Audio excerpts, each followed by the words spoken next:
Welcome to Leveled Up Lore, where we explore iconic stories, games, and beyond. Today, we journey through one of the most emotionally charged narratives in gaming, The Last of Us Part 1. In a world where the infected roam and society has crumbled, the only thing more dangerous than monsters is what we become to survive. This is the story of Joel and Ellie, two unlikely companions bound by loss, violence, and a fragile hope in a world that's lost its way. It begins with a birthday and a quiet Texas evening. Joel Miller, a single father, is home with his daughter Sarah. There's laughter, warmth, and a simple gift, a watch. Broken, but heartfelt. It wasn't really broken. Within hours, the world begins to unravel. News reports hint at a panic, explosions light in the night sky, and the infected, once ordinary people, now attack without reason. Joel, Sarah, and his brother Tommy try to escape the chaos, but in a gut-wrenching moment, Sarah is shot by a soldier following quarantine orders.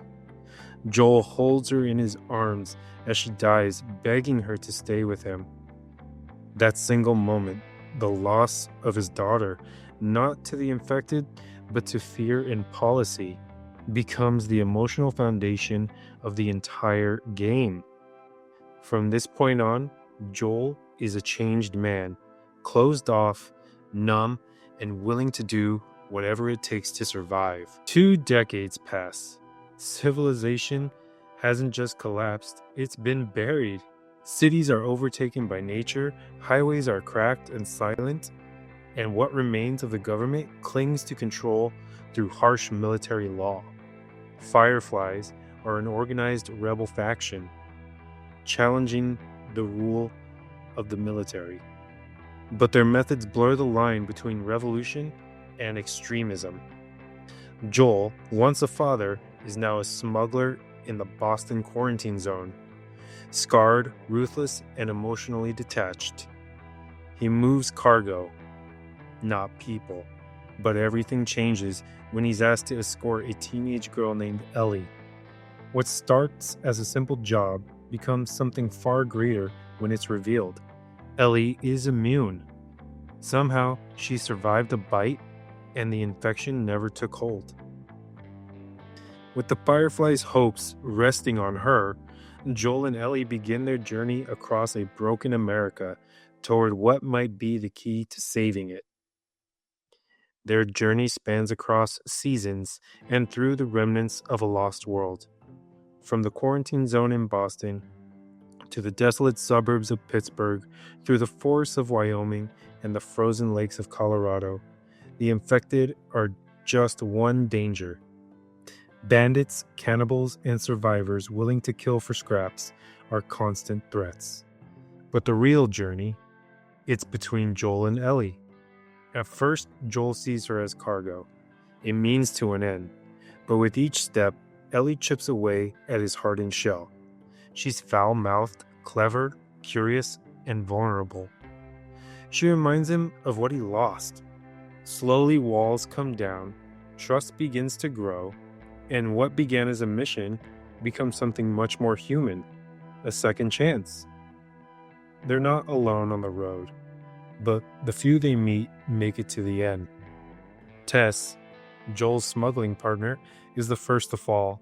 She's bitten during a run and sacrifices herself to buy Joel and Ellie time. Her death marks the moment Joel truly accepts the mission and its weight. Then there's Henry and Sam, two brothers hiding out in Pittsburgh.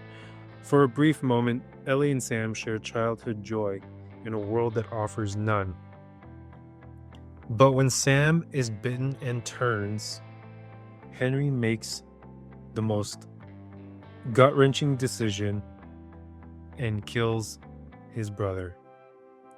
Moments after killing his brother, he shoots himself. The shock, the silence, it shakes Joel and devastates Ellie. And then comes winter. With Joel critically wounded, Ellie must survive on her own. She hunts, hides, and ultimately confronts David, a cult leader hiding behind civility. The final encounter is one of the most intense in the game. Ellie kills David in a frenzy of violence. When Joel finally finds her, she's trembling, not from fear of death, but from what she's become to survive. He calls her baby girl. This is the first time he's used those two words since his daughter, Sarah. In that moment, the father-daughter bond is solidified. Spring brings them to Salt Lake City and the Fireflies. Ellie, unaware of the price, is prepared to give her life if it means saving others. But Joel learns the truth. The surgery to create the vaccine will kill her. The fungus grows in the brain. Removing it means ending her life. He snaps. In a brutal final act, Joel tears through the Firefly Hospital, killing soldiers, doctors, and even Marlene, their leader.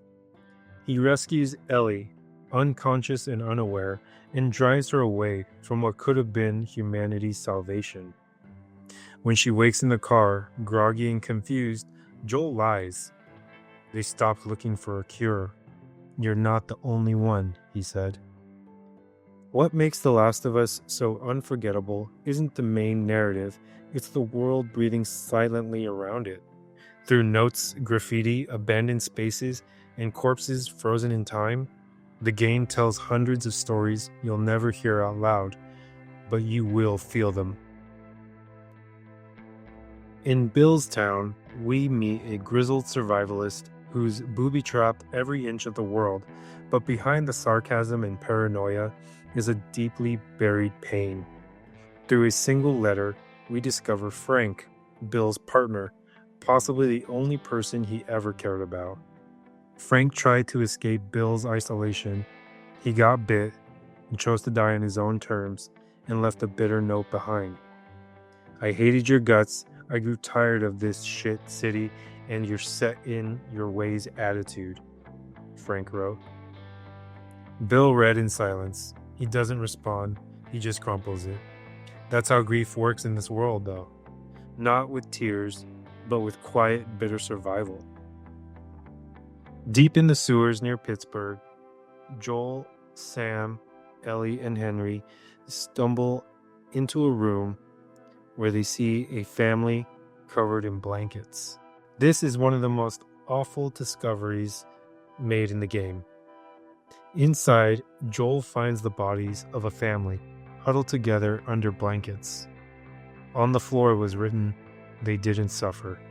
It's not just a death scene, it's a decision. A parent trying to spare their children from something worse. A final act of love or mercy. You don't see it happen, you only see the result, and somehow that makes it even more powerful. I even had to stop playing. I didn't pause it, but I watched and took a moment of silence on my own. These aren't side quests. They're the soul of the game. They remind us that Joel and Ellie are just two of many. Every building hides a story. Every corpse was someone with a name. And in The Last of Us, it's the ones you never meet that stay with you the longest. The ending is as brutal as it is intimate. Joel's choice to save Ellie isn't heroic, it's deeply human.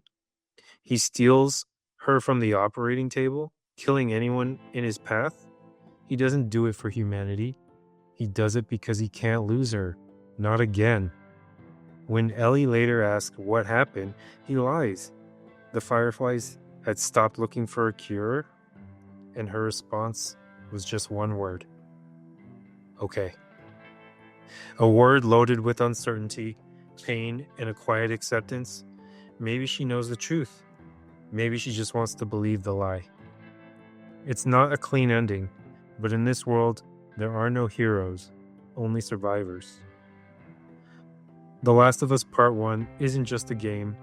It's a meditation on love, loss, and the choices we make when the world stops making sense.